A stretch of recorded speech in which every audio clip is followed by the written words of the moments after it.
Doctor Mohan cabinet की अहम बैठक आज। कई अहम प्रस्तावों को मिलेगी मंजूरी। तकनीकी शिक्षा, कौशल विभाग एवं रोजगार विभाग की समीक्षा भी करेंगे मुख्यमंत्री।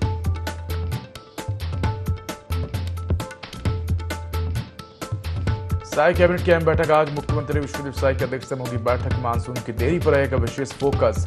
खाद बीज की उपलब्धता और वितरण व्यवस्था पर भी होगी चर्चा।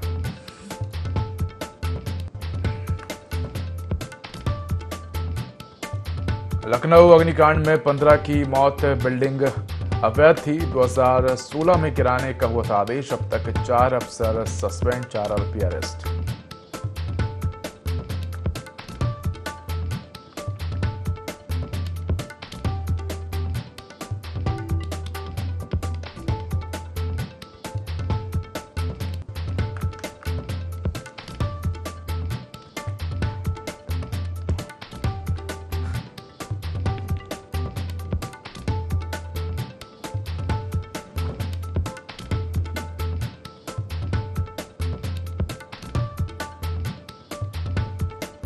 छत्तीसगढ़ में 5 दिन आंधी बारिश का अलर्ट। 50 किलोमीटर की रफ्तार से चल सकती हवाएं। प्रदेश में सामान्य से 69% कम बरसा पानी।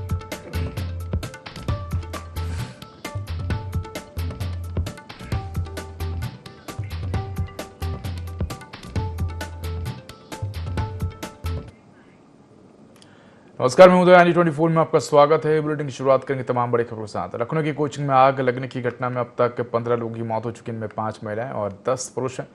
ज्यादातर 20 से 30 साल के स्टूडेंट हैं। जिस बिल्डिंग में आग लगी वे अवैध थी। इसे गिराने का आदेश 2016 में हुआ था, लेकिन 2 महीने से कम समय में ही आदेश निरस्त कर दिया गया था। बता दें कि एलडीए के वीसी प्रथमेश कुमार ने बताया कि बिल्डिंग मालिक को फिर से नोटिस जारी कर 15 दिन में जवाब मांगा गया है।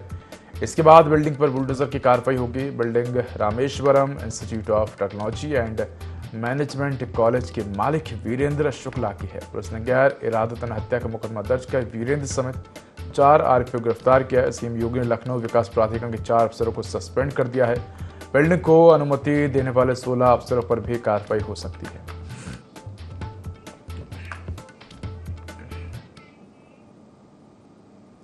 खबर लखनऊ से है, जो अलीगंज स्थित कोचिंग सेंटर में भीषण अग्निकांड के बाद मुख्यमंत्री योगी आदित्यनाथ ने मामले की उच्च स्तरीय जांच के लिए 2 सदस्यीय विशेष जांच दल एसआईटी का गठन किया है। एसआईटी में अपर मुख्य सचिव अमृत अभिजात और अपर पुलिस महानिदेशक प्रवीण कुमार को शामिल किया गया है, जिन्हें 7 दिनों के भीतर रिपोर्ट सौंपने के निर्देश दिए गए हैं।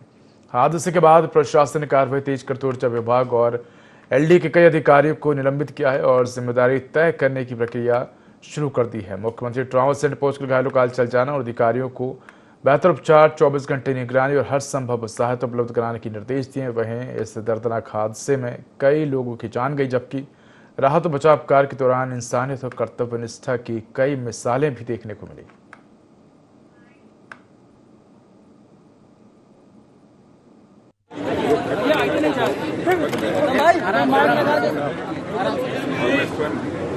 मौके पर गया था और ये घटना घटी हुई है। वहाँ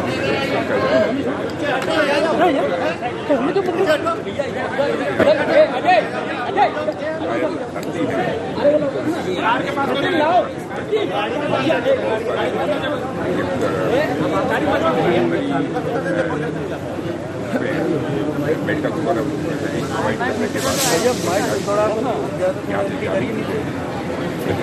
2-3 पेशेंट ट्रीटमेंट यहाँ पर प्रॉब्लम नहीं है। मंत्री जी ने फैमिली कहा है कि पूरे मामले की जांच कराई जाएगी और यहाँ रिस्पॉन्सिबिलिटी फिक्स करने की जरूरत होगी तो रिस्पॉन्सिबिलिटी भी फिक्स करेंगे, लेकिन ये पूरी तरह से जांच होने के बाद ही किसी तथ्य पर। भदोही जनपद में गुम हुए मोबाइल फोनों की बरामदगी के लिए चलाए जा रहे विशेष अभियान के तहत पुलिस ने बड़ी सफलता हासिल की है। पुलिस ने आमजन के खोए हुए 117 मोबाइल फोन बरामद कर उनके वास्तविक स्वामी को सौंप दिए हैं, जिनकी कीमत करीब 19,89,000 रुपये बताई जा रही है। पुलिस अधीक्षक अभिनव त्यागी के निर्देशन में यह अभियान चलाया जा रहा है, जिसका उद्देश्य गुम मोबाइलों को उनके मालिकों तक पहुंचाना है। वहीं अपर पुलिस अधीक्षक शुभम अग्रवाल के मार्गदर्शन में CIR पोर्टल के माध्यम से शिकायतें मिलते ही तुरंत कार्रवाई की जा रही है।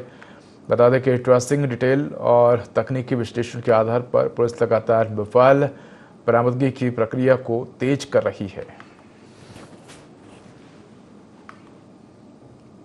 जी, जनपद भदोही में लगातार हर महीने हमारा पूरी टीम का कंप्यूटर ऑपरेटर्स की CIR पोर्टल के माध्यम से यह प्रयास रहता है कि ज़्यादा से ज़्यादा मोबाइल जो गुमे हुए हैं उनको वापस कराया जाए। इस आज के दिन भी हमने करीब 117 मोबाइल जिनकी कीमत 19,89,000 रुपये है वो वापस कराया गया है। इससे हमारे सभी कंप्यूटर ऑपरेटर्स बहुत बधाई के पात्र हैं जो बहुत मेहनत करके इनको वापस लाते हैं। आपके माध्यम से सभी जनपद वासियों को मैं ये कहना चाहूँगा कि आपको कभी भी आपका मोबाइल गुमे या फिर कहीं गिर जाए या कोई समस्या हो, आप तुरंत जो भी आपका संबंधित थाना है वहाँ पे दर्ज कराएं अपनी कंप्लेंट। जब भी जैसे भी जितना जल्दी हो सकेगा हम उसको रिकवर करेंगे और आपको ऐसे ही बुला के वापस आपका मोबाइल दे दिया जाएगा। जी।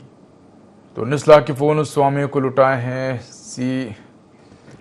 आपको बता दें कि करीब 117 मोबाइल फ़ोन जो हैं वो उनके असली मालिकों को सौंपे गए हैं। CIR पोर्टल पर दर्ज शिकायतों के बाद ये कार्रवाई की गई।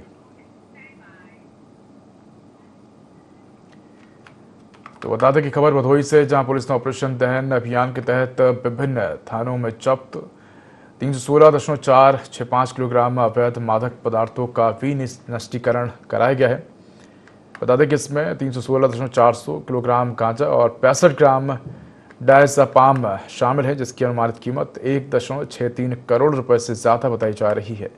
जिला स्तरीय ड्रग डिस्पोजल कमेटी की निगरानी में प्रयागराज स्थित अधिकृत इंसीनीटर के माध्यम से मादक पदार्थों को नष्ट किया गया। ये कार्रवाई विभिन्न थानों में दर्ज 10 मामलों से संबंधित जब्त सामग्री के निस्तारण के तहत की गई।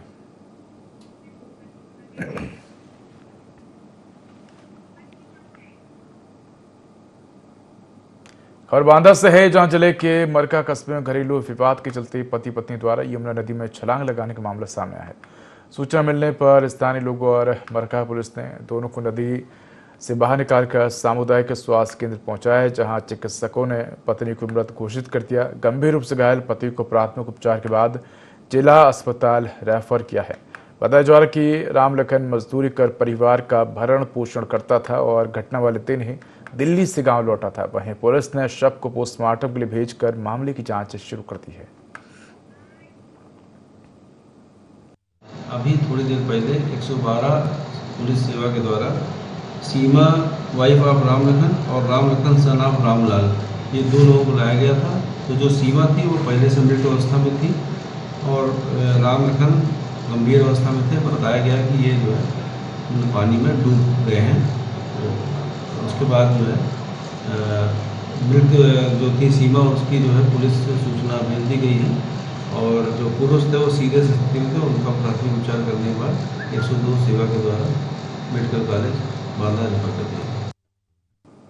बड़ी खबर जगदलपुर से है, जहां सुरक्षा बलों को मिली बड़ी सफलता। उड़ीसा के कोरापुट मिला हथियारों का जखीरा। ID हथियार, इंसास राइफल, 6 देशी बंदूक और टिफिन बम बरामद हुए हैं। बता दें कि नामगुर थाना क्षेत्र के बदली पहाड़ जंगल क्षेत्र में डंप थे हथियार। डिस्ट्रिक्ट वॉलंटरी फोर्स के सर्चिंग अभियान में सफलता मिली है। ये बड़ी खबर आपको बता रहे हैं जगदलपुर से, जहां सुरक्षा बलों को बड़ी सफलता मिली है। तस्वीरें जहां नक्सलियों के हथियार सामग्री को बरामद किया है। बता दें कि उड़ीसा के कोरापुट में हथियारों का जखीरा मिला है। तो इस जखीरे में ID सहित इंसास राइफल, 6 देशी बंदूक, 6 टिफिन बम बरामद हुए हैं। इसके साथ ही अन्य सामग्री भी बरामद हुई है। तो नामगुर थाना क्षेत्र के बदरी पहाड़ जंगल क्षेत्र में ये हथियार और सामग्री छुपाई गई थी, जिसे सुरक्षा बल के जवानों ने बरामद किया है। तो डिस्ट्रिक्ट वॉलंटरी फोर्स के सर्चिंग अभियान के दौरान ये सफलता मिली है। तो इसी खबर पर अधिक जानकारी के लिए हमारे साथ बस्तर ब्यूरो सुमित सेंगर जुड़ गए हैं। सुमित, सुरक्षा बलों को बड़ी सफलता मिली है, कई हथियार और सामग्री बरामद हुई, क्या अधिक जानकारी? जी तो बिल्कुल बता दूं, जिस तरीके से नक्सलवाद पूरी तरीके से देश से खत्म हो रहा है, साथ ही जो नक्सली जिन्होंने आत्मसमर्पण किया है और जो अब आम जीवन में जी रहे हैं, उनके तहत उनकी निशानदेही पर अब जो लगातार है फोर्सेस लगातार सर्चिंग ऑपरेशन जारी की हुई है, जिसके तहत आज उड़ीसा कोरापुट जिले में फोर्स को बड़ी कमी मिली, जिसमें कई हथियार और कई नक्सली आपत्तिजनक हथियार भी मिले और सामान भी मिले, जिसमें 12 बोर की बंदूक और साथ में आईडी और टिफिन बम जैसे समेत कई जो हथियार है वो बरामद हुए। साथ ही ये उड़ीसा का बॉर्डर स्पेशल जोनल कमेटी से जुड़ा हुआ डम सामान है। बताया जा रहा है कि और भी इस जंगल में, क्योंकि जब जवान जाते थे उनको नुकसान पहुंचाने के लिए ये आईडी जो है प्लान की जाती थी, उसके तहत ही निशानदेही पर ये सभी चीजें बरामद की। जी बिल्कुल सुमित, देखा जाए तो अक्सर हम देखते थे कि बारिश के समय इस तरह के सर्चिंग ऑपरेशन नहीं चलाए जाते थे, लेकिन अब हम देख रहे हैं कि लगातार इस तरह के सर्चिंग ऑपरेशन चलाए जा रहे हैं और जो पुराने नक्सली हैं जो कि समर्पण कर चुके हैं वो भी कहीं ना कहीं जानकारी साझा करते हुए नजर आते हैं कि जो नक्सली है वो कहाँ अपने हथियार छुपाते थे, कहाँ उनकी सामग्री छुपाई जाती थी। तो सूत्रों के आधार पर, जानकारी के आधार पर लगातार जो फोर्स है वो कार्रवाई करते हुए नजर आ रही है।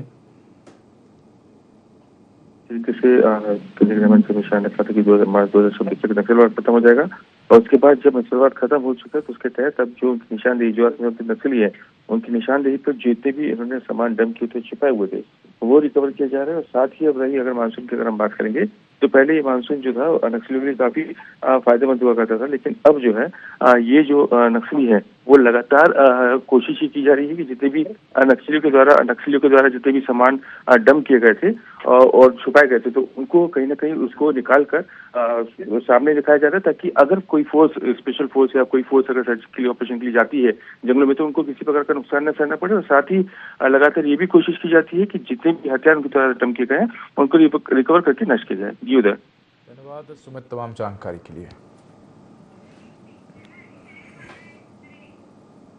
खबर सूरजपुर से है, जहां हाई टेंशन तार की चपेट में आया बच्चा, बुरी तरह झुलसा बच्चा, मौत हुई है। पुलिस मामले की जांच में जुटी है। रामानुजनगर थाना क्षेत्र की घटना है। तो ये खबर आपको सूरजपुर से बता रहे हैं, जहां हाई टेंशन तार की चपेट में बच्चा आया है। बता दें कि बच्चा बुरी तरह से झुलसा है, तो डॉक्टरों ने बच्चे को मृत घोषित किया है। पुलिस मामले की जांच में जुटी है। रामानुजनगर थाना क्षेत्र की घटना है।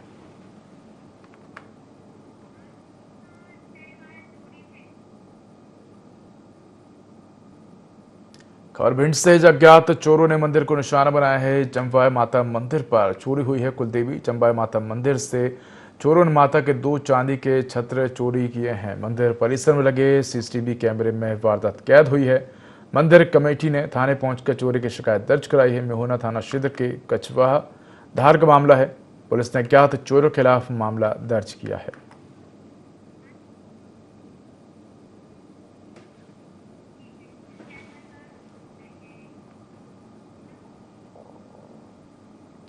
खबर डिंडौरी से है, जहां करंजिया वन परिक्षेत्र के चौरा दादर गांव में 5 जंगली हाथियों की दस्तक। हाथियों ने ग्रामीणों के कच्चे मकानों को निशाना बनाया, दीवार और छप्पर तोड़कर अनाज सामान को नुकसान पहुंचाया है। हाथियों की आमद से ग्रामीणों में दहशत का माहौल है। वन विभाग ने गांव में मुनादी कर लोगों को सतर्क किया है। कच्चे मकान छोड़ पक्के मकानों में रहने की सलाह दी है। वन विभाग की टीम हाथियों की गतिविधियों पर नजर रख रही है। हाथियों को जंगल की ओर खदेड़ने की कोशिशें जारी हैं।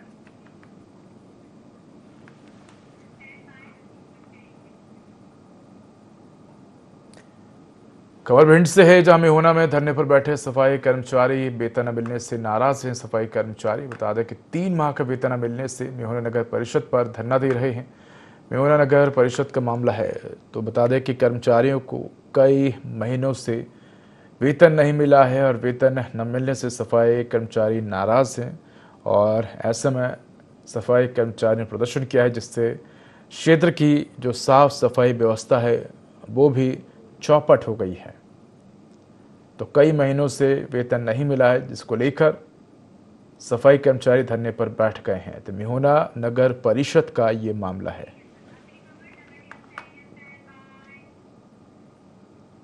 इंदौर से है, जहां चिंटू चौकसे को नगर निगम नेता प्रतिपक्ष पद से हटाया गया है। बता दें कि सोमिला मेमरोड को नेता प्रतिपक्ष बनाया गया। तो एक पद एक व्यक्ति के तहत कांग्रेस ने यह बड़ा फैसला लिया है। तो अब सिर्फ शहर कांग्रेस अध्यक्ष ही रहेंगे चिंटू चौकसे। मध्य प्रदेश कांग्रेस के अध्यक्ष जीतू पटवारी का यह आदेश है। तो एक पद एक व्यक्ति के तहत कांग्रेस ने बड़ा फैसला लिया है और चिंटू चौकसे को नगर निगम नेता प्रतिपक्ष पद से हटाया गया है। तो सोमिला मेमरोड को अब नेता प्रतिपक्ष बनाया गया है। बता दें कि अब सिर्फ शहर कांग्रेस अध्यक्ष रहेंगे चिंटू चौकसे।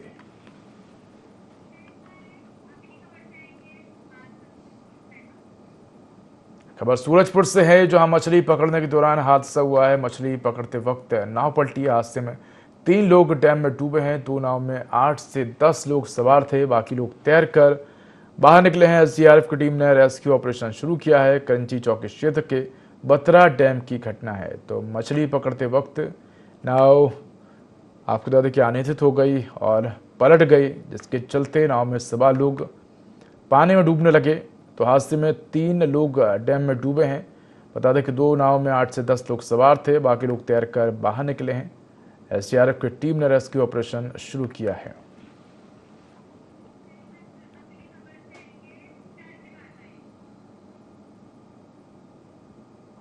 राजधानी रायपुर के वायरन बाजार स्थित सेंट पॉल स्कूल परिसर में बने विवादित सामुदायिक भवन पर प्रशासन ने बुलडोजर की कार्रवाई शुरू कर दी। मौके पर भारी पुलिस बल तैनात किया गया और सुरक्षा के मद्देनजर आसपास की सड़कों को बंद कर दिया है। हिंदू स्वाभिमान संगठन ने आरोप लगाया कि लीज समाप्त होने के बाद बिना अनुमति चर्च निर्माण किया जा रहा था। फिलहाल प्रशासन की कार्रवाई जारी है, जबकि संबंधित पक्ष की ओर से अभी तक कोई आधिकारिक प्रतिक्रिया सामने नहीं आई है।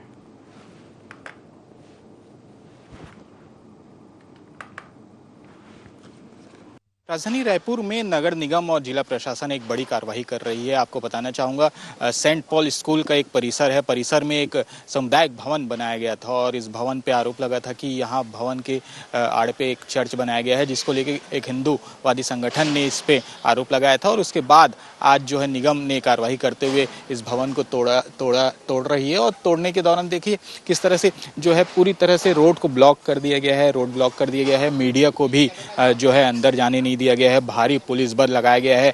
प्रशासन की तरफ से नगर निगम के आला अधिकारियों के साथ साथ जो है जिला प्रशासन के जो है एसडीएम और एडीएम भी यहाँ मौजूद हैं। पुलिस की भारी तैनातगी की गई है। हालांकि अभी दोनों पक्ष जिन्होंने आरोप लगाया था उनके तरफ से भी कोई बयान सामने नहीं आया है और ना ही जो है मसीह समाज की तरफ से कोई अभी सामने आया है। हालांकि काफी बड़ा भव्य ये इमारत बना दिया गया था। निर्माणाधीन था, अभी भी निर्माण का कार्य चल रहा था और उसके बाद अचानक से आज जो है नगर निगम सुबह पहुंचती है और करीब 50 से 60 की संख्या में जो है कर्मचारी निगम के यहाँ पहुंचते हैं और पोकलिन मशीन से इस पूरे जो इमारत को है ढहाया जा रहा है। आप देख सकते हैं कैसे पोकलिन मशीन जो है सुबह करीब 7:30 बजे से ये कार्रवाई जारी है और मीडिया को भी इससे दूर रखा गया है और ना ही कोई आधिकारिक बयान देने को सामने आ रहा है। हालांकि अभी जो देखा जा रहा है कि कार्रवाई जो है पूरी तरह से की जा रही है। जो सामान अंदर थे उसको बाहर निकाला गया, पूरी इमारत को खाली किया गया। वहाँ कुछ लोग रह रहे थे जो काम करते थे, उनको बाहर किया गया और उसके बाद ये पूरी कार्रवाई की जा रही है। आपको ये भी बताना चाहूँगा, पुलिस की भारी बल यहाँ तैनात किया गया है।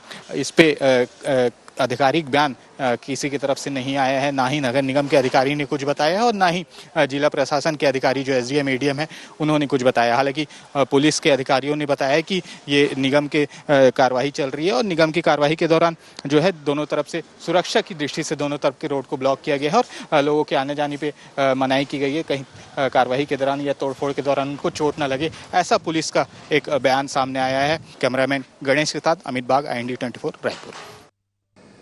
मुख्यमंत्री डॉक्टर मोहन यादव ने मंत्रालय में योजना, आर्थिक एवं सांख्यिकी विभाग की समीक्षा बैठक की। बैठक में विभाग की योजनाओं, विकास कार्यों की प्रगति के साथ विभिन्न परियोजनाओं के क्रियान्वयन की विस्तार से समीक्षा की गई।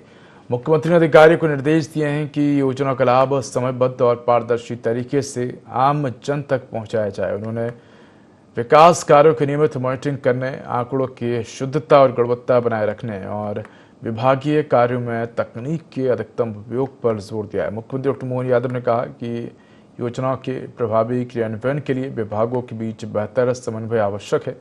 उन्होंने अधिकारियों को विकास से जुड़े आंकड़ों का वैज्ञानिक विश्लेषण करने और उसके आधार पर नीतिगत निर्णयों को और अधिक प्रभावी बनाने के निर्देश दिए। साथ ही जन कल्याणकारी योजनाओं की प्रगति की लगातार समीक्षा कर अपेक्षित परिणाम सुनिश्चित करने पर भी जोर दिया है।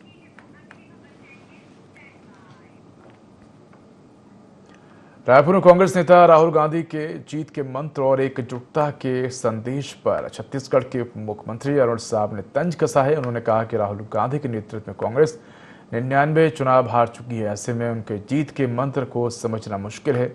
अरुण साहब ने कहा कि हर नेता अपनी पार्टी को एकजुट रहने की सलाह देता है, लेकिन कांग्रेस में नेता आपस में कैसे लड़ते हैं ये छत्तीसगढ़ की जनता जानती है।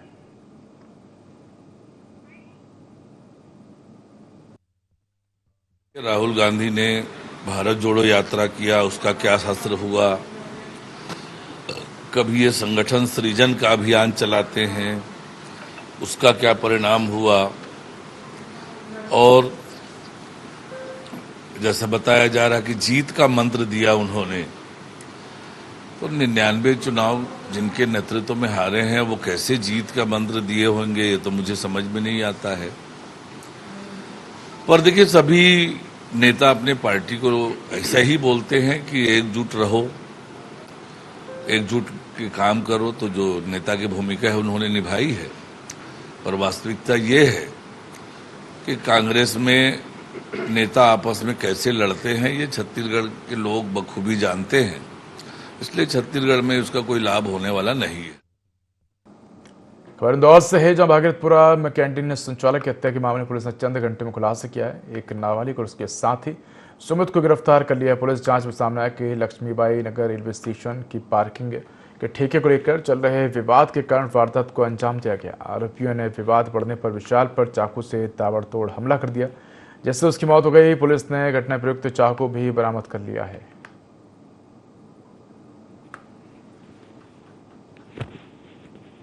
वाणगंगा के अंतर्गत एक चौकी भागीरथपुरा है और इसमें घटना 2-3 दिन पुरानी है, जब लगभग 11:30 बजे के आसपास एक घटना हुई थी, जिसमें दोनों ही जो आरोपी और फरियादी एक दूसरे को जानते थे। दोनों पक्षों में कुछ विवाद था। इस आधार पर विशाल उर्फ जो नानू वर्मा था, उसको जो सुमित था उसने, और इसको एक और साथी था, उसने चाकू मारे थे। बाद में जो विशाल उर्फ नानू वर्मा को जब MIH में एडमिट किया गया तो वहाँ उसकी डेथ हो गई। पुलिस ने इस मामले में 103 BNS हत्या का मामला दर्ज किया था और इसमें दोनों आरोपियों की तलाश करते हुए आज पुलिस ने दोनों जो आरोपी हैं उनको गिरफ्तार कर लिया गया है। फिलहाल इस मामले में और पूछताछ की जा रही है और जो इसके बाद सीजर है, जो चाकू है, वो भी इसमें जब्त किया जाए। खबर नर्मदापुरम से है, जहां पुलिस ने अवैध सट्टे के खिलाफ बड़ी कार्रवाई करते हुए शहर के विभिन्न क्षेत्रों में दबिश देकर 14 आरोपियों को गिरफ्तार किया है। पुलिस ने आरोपी के कब्जे से 1.28 लाख रुपए नकद, सट्टा सामग्री और 3 मोबाइल फोन सहित कुल 2.13 लाख रुपए सामान जब्त किया है। सभी आरोपी के खिलाफ द्रुत अधिनियम और अन्य प्रासंगिक धाराओं में मामला दर्ज किए गए हैं।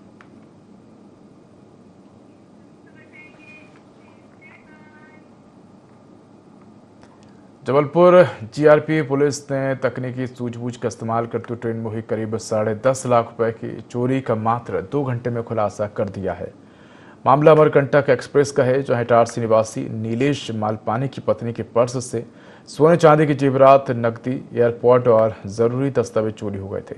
शिकायत के बाद पुलिस अधीक्षक रेल सुंदर सिंह के निर्देश पर विशेष टीम गठित की गई। टीम ने डिजिटल तकनीक और एयरपोर्ट की लाइव लोकेशन ट्रैक कर जबलपुर के कोहलपुर क्षेत्र से आरोपी रितेश को गिरफ्तार किया है। पुलिस ने उसके कब्जे से पूरा चोरी का सामान बरामद कर लिया है।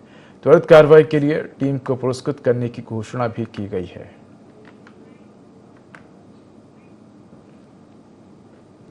आज सुबह की घटना है। जो फरियादी है रायपुर से अमरकंटक एक्सप्रेस से यात्रा कर रहा था और इटारसी जा रहे थे और करीब सुबह 6 बजे उसे पता चला यहाँ पर जबलपुर में कि उसका जो ज्वेलरी रखा हुआ मोबाइल फ़ोन और अन्य ऑर्नामेंट्स थे उसके, वो बैग सहित गायब है। उसने तत्काल 139 को सूचना की। हमारे GRP पुलिस थाना जबलपुर ने तत्काल एक्शन लेते हुए जो मुख्य पॉइंट थे वहाँ पर चेकिंग लगाई, CCTV कैमरे में आदि में चेक किया, जिस पर से संदिग्ध चिन्हित हुआ। उसके घर में जाके तलाशी ली गई और बैग में रखे करीब 10.5 लाख के जेवर और नकदी, मोबाइल आदि का जो है उसके घर पर उसके साथ ही मौजूद मिला, जो विधिवत रूप से उस जब्त किया गया और आरोपी को हिरासत में लिया गया। ग्वालियर में शराब पार्टी के दौरान हुए विवाद में 2 साथियों ने अपने ही दोस्त पर चाकू से ताबड़तोड़ हमला कर दिया और उसे लहूलुहान हाथ में छोड़कर फरार हो गए। घायल की पत्नी ने पुलिस को पूरी जानकारी दी। इसके बाद पुलिस ने समझौते के बहाने आरोपी को अस्पताल बुलाने की योजना बनाई। पुलिस से बचने के लिए आरोपी धर्मेंद्र सलवार सूट पहनकर महिला के भेष में अस्पताल पहुंचा, लेकिन उसकी चाल ढाल ने उसे पकड़वा दिया। पुलिस ने आरोपी को गिरफ्तार कर लिया, जबकि दूसरा आरोपी पप्पू अभी भी फरार है।